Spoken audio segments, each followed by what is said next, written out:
एक बहुत ही प्राचीन कहानी है। पुराने काशी में एक व्यक्ति था जिसमें आत्मज्ञान, आत्म साक्षात्कार प्राप्त करने की बड़ी लालसा थी। उसकी पूरी खोज एक ऐसे गुरु की तलाश में थी जो उसे ध्यान सिखा सके। वह बहुत भटका एक अच्छे गुरु की तलाश में। वह एक गुरु से दूसरे गुरु के पास, दूसरे गुरु से तीसरे गुरु के पास, तीसरे गुरु से चौथे गुरु के पास, ऐसे ही वह कई गुरुओं के पास गया ध्यान सीखने, खुद को जानने। लेकिन कुछ भी नहीं हो रहा था। उसके अंदर शांति नहीं थी। ऐसे करते करते सालों बीत गए। अब वह थक चुका था, हताश हो चुका था, क्योंकि उसकी तलाश ही पूरी ना हो रही थी। फिर किसी ने उसे कहा कि अगर तुम सच में गुरु को खोजना चाहते हो तो तुम्हें हिमालय जाना होगा। कहते हैं हिमालय की दुर्गम पहाड़ियों में एक योगी रहता है। कोई नहीं जानता कि वह कहाँ रहता है, क्योंकि वह आज तक किसी को मिला ही नहीं। जब भी किसी को उसके बारे में पता चलता है तो वह योगी उस स्थान से चला जाता है और हिमालय पर्वतमाला की और भी गहराइयों में जाकर रहने लगता है। पर एक बात निश्चित है कि वह हिमालय की दुर्गम घाटियों में ही कहीं रहता है। बस किसी को पता नहीं कि वो कहाँ रहता है। तुम्हें हिमालय की दुर्गम घाटियों में जाकर ही उसकी तलाश करनी होगी। वह आदमी बूढ़ा हो रहा था, लेकिन फिर भी उसने हिम्मत जुटाई। उसने हिमालय की यात्रा के खर्च के लिए 2 साल तक मेहनत करके धन इकट्ठा किया। फिर उसने यात्रा शुरू की। उसने प्रारंभिक कुछ यात्रा ऊँटों पर सवार होकर की, फिर घोड़ों पर, और अब वह हिमालय की तलहटी पर पहुंच चुका था, जहां से अब ऊपर पहाड़ों में उसे पैदल ही चढ़कर जाना था। वहां उसने हिमालय की निचली घाटियों में रहने वाले बहुत से स्थानीय लोगों से उस रहस्यमय योगी के बारे में पूछताछ की। वहाँ के स्थानीय लोगों ने बताया कि हाँ, हमने उस बूढ़े योगी के बारे में सुना है। वह बहुत प्राचीन है। कोई नहीं बता सकता कि वह कितना पुराना है, शायद 300 साल का या 500 साल का भी, किसी को भी नहीं मालूम।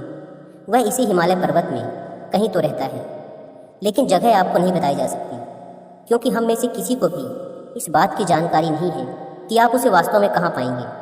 लेकिन समय समय पर इस बात के सबूत मिलते रहते हैं कि वह योगी रहता तो इसी हिमालय में ही। अगर तुम बहुत खोजते हो तो तुम उसे ढूंढ ही लोगे। वह इंसान हिमालय की ऊंची और दुर्गम चोटियों में गया। उसने हिमालय की एक चोटी में ढूंढा, फिर दूसरी चोटी में, फिर तीसरी। ऐसे ही वह उस योगी को ढूंढता रहा।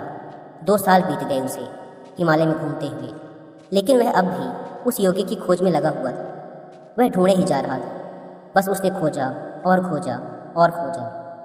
वह बहुत ही ज़्यादा थक चुका था। कई बार तो उसकी मरने जैसी हालत हो जाती थी। वह जंगली फल, पत्तों और घास के भरोसे जिंदा था। वह बहुत ज़्यादा पतला हो चुका था। उसकी हड्डियां दिखने लगी थी, लेकिन फिर भी वह खोज में लगा हुआ था।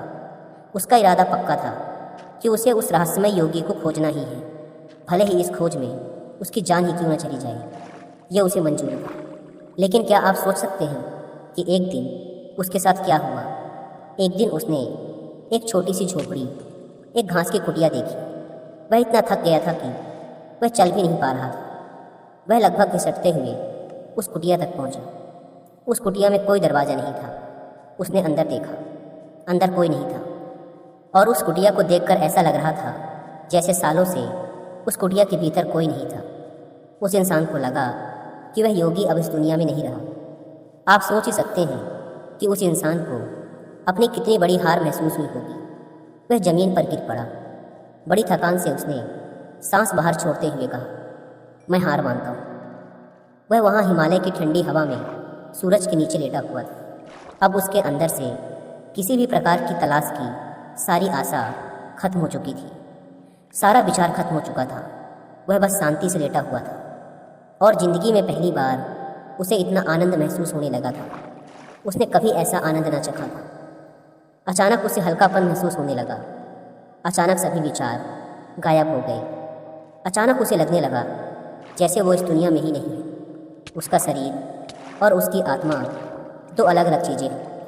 ये सब उसके साथ हो रहा था। क्यों? क्योंकि उसने कुछ भी नहीं किया था। वह बस खुद के भीतर देख रहा था। फिर अचानक उसे महसूस हुआ कि कोई उसके ऊपर झुका हुआ है। उसने आंखें खोली। सामने एक बहुत ही तेजस्वी आंखों वाला एक बहुत प्राचीन व्यक्ति खड़ा हुआ था, जिसे देखकर लग रहा था कि यह सैकड़ों सालों से इन्हीं पहाड़ों में रह रहा है। उस बूढ़े प्राचीन आदमी ने मुस्कुराते हुए कहा, तो आखिर तुम मुझ तक पहुँच ही गए। वह व्यक्ति मुस्कुराया। उस प्राचीन आदमी ने फिर कहा, क्या तुम्हें मुझसे कुछ पूछना है? उस आदमी ने कहा, नहीं। यह सुन वह बूढ़ा आदमी बड़े जोरों से हंसा। यह एक अद्भुत, एक जादुई हंसी थी। उसकी हंसी पूरी घाटी में गूंजने लगी। ऐसा लग रहा था जैसे उस योगी के साथ पूरी की पूरी हिमालय की वह पहाड़ी भी हंस पड़ी हो। उसके हंसी की खिलखिलाहट काफ़ी समय तक पूरे पहाड़ी में गूंजती रही।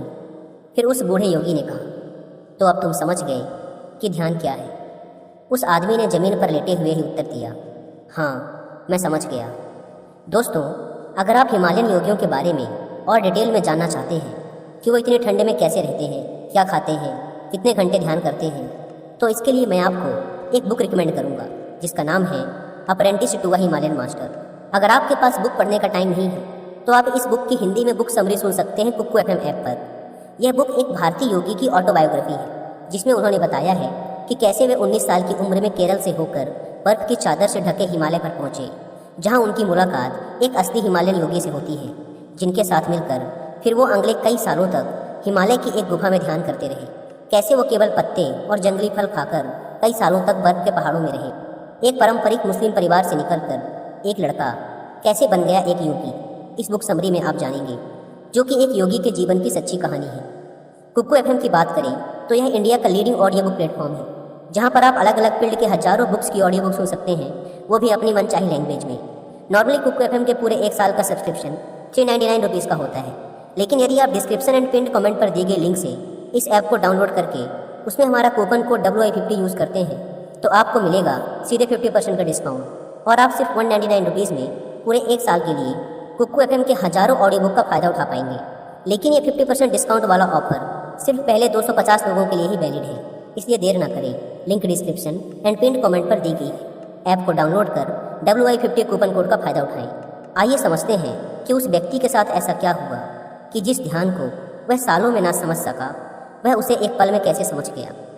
वह शब्द जो उसके अस्तित्व के सबसे गहरे मूल उसकी अंतरात्मा से आए थे कि मैं हार मानता हूँ, उसी हार में उसके सारे लक्ष्य, सारी खोज, सारे प्रयास गायब हो गए।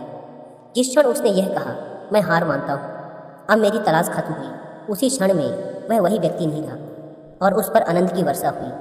वह चुप था, वह कुछ भी नहीं था, और उसने गैर अस्तित्व के अंतिम स्तर को छुआ। जिस क्षण उसके जीवन से सारी खोज, सारे लक्ष्य, सारी लालसा समाप्त हो गई, उसी क्षण उसे पता चला कि ध्यान क्या है। वह समझ गया कि ध्यान एक ऐसी मानसिक अवस्था है जब ना तो मन में कोई लक्ष्य हो, ना कोई लालसा, ना कोई उम्मीद, ना कोई विचार और ना ही कोई बंधन।